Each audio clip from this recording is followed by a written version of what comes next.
प्रकार की community service का एक्सपोजर आप बच्चों को जरूर दें। जैसे दिव्यांग हैं, हमारे सोसाइटी में कितने सारे दिव्यांग हैं, बच्चे उनकी कैसे मदद कर सकते हैं। These are the kind of value systems we need to inculcate in our children from this age. This is the right age. जब फल पूरा पककर तैयार हो जाएगा, मटका पूरा पक्का बन के तैयार हो जाएगा, तब उसमें परिवर्तन नहीं हो सकता।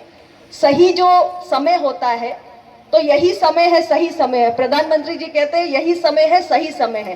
For children I would say this is the time and this is the right time, this is the right age to inculcate the right kind of value systems. So please do it. Second thing I want to say to all the teachers and parents and children also collectively, आपको अपनी ये जो पढ़ाई की, शिक्षा की जो process है, लर्निंग के जो प्रोसेस है, उसको एंजॉय करना है। शिक्षा, किताबें, सब्जेक्ट्स ये बोझ नहीं होता।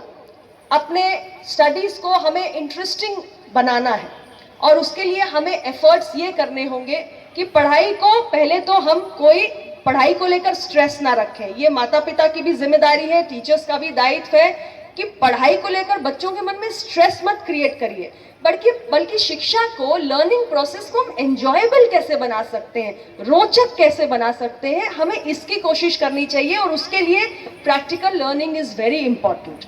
उसके लिए जरूरी है कि रोट लर्निंग समझते हैं ना, बच्चों की आदत होती है रट्टे लगा लो, हर चीज रट लो, हर चीज याद कर लो। No, that is not the right way to learn. Memory based learning को हमें बढ़ावा नहीं देना है, हमें समझ को, अंडरस्टैंडिंग को विकसित करना है, अंडरस्टैंडिंग को डेवलप करना है।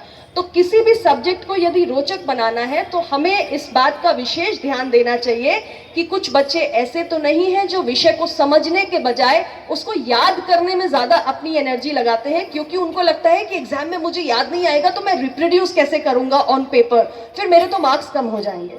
सो इट्स इंपॉर्टेंट कि हम बच्चों को हमेशा से बताएं कि जब आप किसी कॉन्सेप्ट को, किसी सब्जेक्ट को समझते हो, उसके एसेंस को समझते हो, तब आपको याद रखने की जरूरत नहीं होती है, बिकॉज ये एक्चुअली स्टार्ट अंडरस्टैंडिंग एवरीथिंग। तो इसलिए रोट लर्निंग को बढ़ावा मत दीजिए। Please encourage questioning.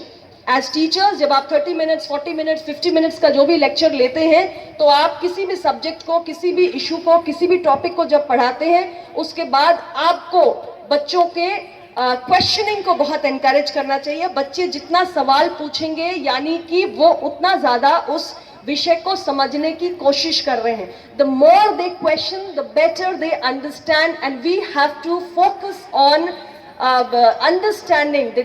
understanding a particular issue, any specific topic. So which is why I'm requesting all the teachers, please keep few minutes in the end when you explain, when you teach any particular topic, please keep say 5 minutes, 7 minutes, whatever possible for questioning. And it should be a two-way dialogue. Teachers कुछ पढ़ाते हैं, बच्चों को सवाल भी पूछने चाहिए।